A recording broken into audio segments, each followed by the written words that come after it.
আজকে আমাদের অনুষ্ঠানের বিষয় হচ্ছে তাই তো আইলাম সাগরে। এটা আসলে আমরা ঠিক করেছি, আপনি বুঝতেই পারছেন যে গতকাল আসলে আপনাদের দলের যে 5 জন নেতা সাগরে গেলেন, তারপরে তারা বললেন যে সেখানে তারা ঘুরতে গিয়েছেন, সাগর দেখতে গিয়েছেন, ব্যক্তিগত সফরে গিয়েছেন, কিন্তু কোনো একটি কারণে সব গণমাধ্যমেই এই খবর রটে গেল যে তারা পিটার হাসের সাথে এক ধরনের গোপন বৈঠক করেছেন সেখানে। এবং আমরা দেখলাম যে বিএনপি নেতারা সেটি শুনে সেই হোটেলের সামনে দাঁড়িয়ে তারা কিছু বিক্ষোভও করেছেন সেখানে।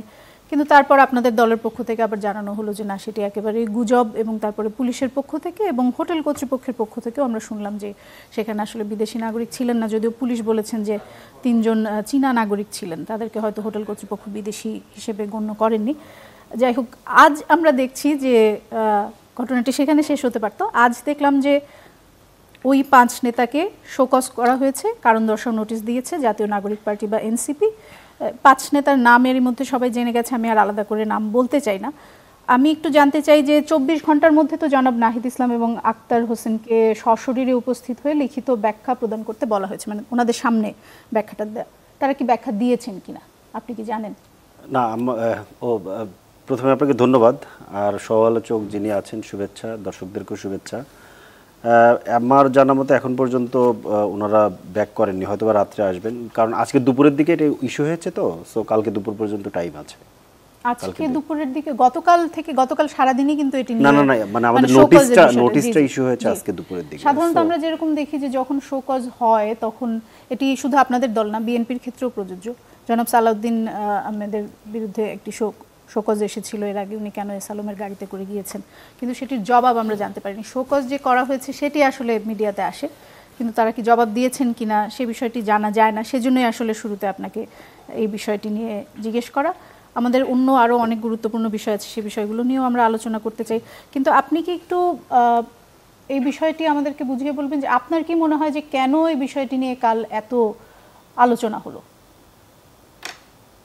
কেন আলোচনা হলো এইটা ধরেন কি বলবো, যে যারা আসলে আলোচনা তৈরি করেছে তারা ভালো বলতে পারবে।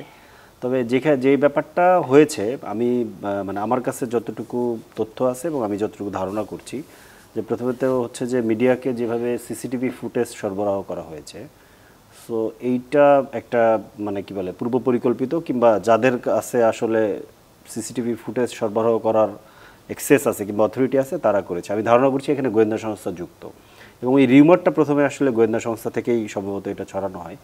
কেন ছড়ানো হয় এটা আমি ঠিক বলতে পারছি না, কিন্তু এটা কি উদ্দেশ্যে ছড়ানো হয়েছে সেটাও আমার মানে ধারণা নাই। সম্ভবত ওই যে আগের দিন মাহফুজ আলমের পক্ষ থেকে যে 111 কেন্দ্রিক একটা স্ট্যাটাস গিয়েছিল, সেইটাকে একটা করে একটা অস্থির সিচুয়েশন তৈরি করার একটা কোনো প্রচেষ্টা কিনা আমি শিওর না। গোয়েন্দা সংস্থাটি কেন করবে আমি ঠিক জানি না। না হলে ধরেন এইভাবে মানে এইরকম একটা বেসলেস কথার উপরে এতগুলো মিডিয়া ধরেন মানে ঝাঁপিয়ে পড়বে, এটা হওয়ার কারণ নেই আমি ধারণা করতেছি। কারণ যেভাবে সিসিটিভি ফুটেজগুলো এসেছে এবং বেশ কি বলে যে সিক্রেট জায়গার বলতে বেশ ভালো প্রতিষ্ঠানের সিসিটিভির ফুটেজগুলো, এগুলো চাইলেই যে কোনো একটা এয়ারপোর্টের সিসিটিভি ফুটেজ চাইলেই মিডিয়া পেয়ে যাবে। কালকে এরকম একটা গুরুত্বপূর্ণ দিনে 5 জন যারা আন্দোলনে একেবারে সম্মুখ সারিতে ছিলেন বলে পরিচিত, এবং যেই দল আসলে এই আন্দোলনের সবচেয়ে কি বলা যায় যে এই আন্দোলনের পুরোধা হিসেবে যেই দল গত 1 বছর ধরে পরিচিত, তাদের 5 জন খুব সামনের সারির নেতা হঠাৎ করে কক্সবাজারে এমন একটি দিনে গিয়েছেন যে দিন আসলে জুলাই ঘোষণাপত্র আপনাদের দিক থেকেই সবচেয়ে বেশি জোরালো দাবি এসেছিল, এবং সেই জুলাই ঘোষণাপত্র ঘোষণার দিন তারা গেলেন। এই জন্যই কি এই বিষয়টা নিয়ে এত বেশি আলোচনা হয়েছে? আলোচনার সুযোগ কি তাহলে যারা গিয়েছেন তারাই করে দিয়েছেন, নাকি তারাই চেয়েছেন? সেটা হতে পারে, আলোচনার সুযোগ করে দেওয়া না দেওয়া। এখানে ব্যাপারটা হচ্ছে যে মানে ওই দিন যাওয়া না যাওয়া, মানে ওনাদের ওইখানে আমার যতটুকু আমার কাছে তথ্য আছে যে অন্তত 2 জনকে ঘোষণাপত্র অনুষ্ঠানে দাওয়াত দেওয়া হয়েছিল রাষ্ট্রীয়ভাবে। এখন প্রবলেমটা হচ্ছে যে ওনারা তো ওই সময় আসলে বৈষম্য বিরোধী ছাত্র আন্দোলনের প্রতিনিধিত্ব করতেন, ওই প্রতিনিধিত্ব হিসেবে তাদেরকে দাওয়াত দেওয়া হয়েছিল, এনসিপি হিসেবে না। এনসিপি হিসেবে আহ্বায়ক সদস্য সচিব এবং আরেকজনকে দাওয়াত দেওয়া হয়েছিল, 3 জন এনসিপির পক্ষ থেকে। তো এখানে যে প্রবলেমটা যেটা হয়েছে, যে যেটা নিয়ে সারাদিন ফেসবুকে লেখালেখি হয়েছে, অনেকের সাথে কথাও হয়েছে আমার, যে ওই সময় বৈষম্যবিরোধী ছাত্র আন্দোলনের যারা সমন্বয়ক ছিলেন এদের ভিতরে মানে একেবারে বেশিরভাগই দাওয়াত পায়নি। তো এটার আবার কোয়েরি করতে গিয়ে তারা জেনেছেন যে কি বলে যে আসন সংখ্যার ঘাটতি আছে, এই জন্য সবাইকে দেওয়া যাচ্ছে না। কিন্তু ওই দিক থেকে একটা দাবি ছিল যে এই 158 জন যারা ছিল তারা সবাই যাতে এখানে দাওয়াত পায়। তো সেখানে একটা স্বাভাবিকভাবে একটা অড সিচুয়েশন তৈরি হয় যে আমার যারা সহযোদ্ধা ছিল তাদেরকে রেখে আমি এই ধরনের একটা অনুষ্ঠানে যেতে পারি কিনা, এই ধরনের একটা অব্লিগেশন তৈরি হয়। মানে যেহেতু তারা যুক্ত হয়েছেন অনুষ্ঠানে, সেভাবেও তো এনসিপি সেটা হতে পারতো, কিন্তু সেক্ষেত্রে ওই মানে ওই ক্ষোভ বিক্ষোভের জায়গাটা রয়ে যায়। সো সেই জায়গা থেকে তারা হয়তো বা যায় না। আমি ঠিক তাদের সাথে কথা বলে বলছি ব্যাপারটা না, আমি ধারণা করছি, কারণ এই ধরনের একটা বিক্ষুব্ধতা ছিল ভেতরে। আর একটা ব্যাপার হচ্ছে যে প্রশ্নটা এসছে যে ঠিক আছে এই দিনে তারা যেতে পারেন কিনা। এখন ধরেন 5 তারিখ আমাদের জন্য তো একটা মিশ্র অনুভূতির ব্যাপার, মিশ্র অভিজ্ঞতা, যে ধরেন ওই দিনে একই সাথে একটা বিজয়ের আনন্দ আছে, আবার আমাদের হারানোর বেদনাও আছে। তো এইটা নিয়ে প্রশ্ন তোলা যায়, প্রশ্ন তোলাটা ঠিক আছে, কিন্তু আমি আরেকটা জিনিস একটু পয়েন্ট করতে চাই, এটা আমি গতকালকেও বলেছি, আপনাদের এখানে আমি বলছি, যে এইটাকে বেস করে যে গুজবটা ছড়ানো হলো এবং যেই রকম একটা ধরেন মানে পরিস্থিতি তৈরি করা হলো এবং মিডিয়া যেভাবে ধরেন একটা বেসলেস জিনিসের উপরে যেটা করলো, এটা আমাদের জন্য খুব বাজে একটা নজির সৃষ্টি হলো। এটা একটা ব্যাপার। দ্বিতীয় আরেকটা ব্যাপার হচ্ছে যে এখানে বিএনপির নেতাকর্মীরা হোটেলের সামনে গিয়ে একেবারে জিয়াউর রহমানের ছবি নিয়ে যে মব ক্রিয়েট করলো, এইটাও খুব একটা ভালো দায়িত্বশীল আচরণ হয় না, মানে বিএনপির পক্ষ থেকেও এবং মিডিয়ার পক্ষ থেকেও। এইটা মানে যেটা হয়েছে যে তাদের ব্যক্তিগত মানে প্রাইভেট স্পেসে আপনি দিচ্ছেন, হানা দিচ্ছেন, এটা হচ্ছে একটা ব্যাপার। দ্বিতীয় হচ্ছে তাদের নিরাপত্তাও, ব্যক্তিগত নিরাপত্তাও ঝুঁকির মুখে পড়েছে ওই সময়, এটা আরেকটা ব্যাপার।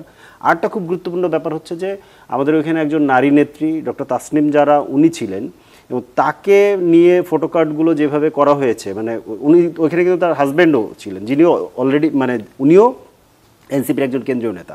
তো ওনাকে আড়াল করে বাকিদেরকে দিয়ে ছবি দিয়ে যে ইঙ্গিতপূর্ণ যে ধরনের অশ্লীল মানে ফেসবুক বুলিং করা হয়েছে, যে এই ধরনের ইয়ে ছড়ানো হয়েছে, যেটা ভয়াবহ, এটা শুরুটা আসলে করে দিল হচ্ছে মিডিয়ার এই কিন্তু গত এক বছরে তো এরকম ঘটনা নারীদেরকে ঘিরে আরো অনেকবার হয়েছে, এবং তখন আসলে এনসিপির থেকে খুব বেশি জোরালো বক্তব্য বা খুব বেশি প্রতিবাদ আমরা দেখিনি। না, এইটা জোরালো বক্তব্য প্রতিবাদ আমরা আমাদের মতো করে আমরা দিয়েছি, হয়তো সবসময় প্রম্পট হয়নি, কিংবা ধরেন যে আপনি বলতে পারেন যে এই ধরনের ইস্যুতে বারবার বলা দরকার, এইটা হয়তো বা অনেক সময় আমরা কনসিস্টেন্টলি বলতে পারিনি, এটা আমি স্বীকার করছি। কিন্তু আমরা এই ব্যাপারটাতে খুবই সেন্সিটিভ এবং সিনসিয়ার, যে এই যেগুলো করা হচ্ছে এগুলো, এটা যেটা প্রবলেমটা যেটা হচ্ছে যে আমরা এই সময় এসে গণ অভ্যুত্থানের পরে যে গণ অভ্যুত্থানে ব্যাপক মাত্রায় যে নারীদের অংশগ্রহণ ছিল, একেবারে নেতৃত্ব দিয়ে যে অংশগ্রহণ, সেই জায়গা থেকে আমরা আসলে সবাই এক্সপেক্ট করতেছি যে নারীদের রাজনীতিতে অংশগ্রহণ এবং ভূমিকা আরও অনেক বেশি বড় হবে, কিন্তু সেটা আসলে মানে সেটাকে সংকুচিত করার জন্য এক ধরনের ইয়ে হচ্ছে।